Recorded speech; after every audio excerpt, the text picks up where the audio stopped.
Welcome. If you want to use AdBlock on your Huawei P30 Lite, I highly recommend you to download the Opera Mini browser, because this browser has built-in AdBlock, so you don't have to download the other application to connect the Google Chrome, for example, or your default browser in your smartphone. Just open your Opera.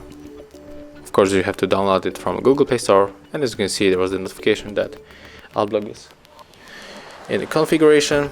Click on the continue, click allow and continue, and right now when we are going to our website HardReset.Info, where you can find the ads, you will see that, or don't see any ads, but just let me show you.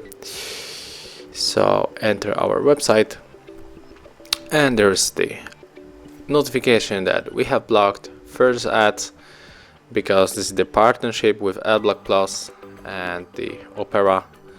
So if we are going through the whole page, we cannot find any ads here.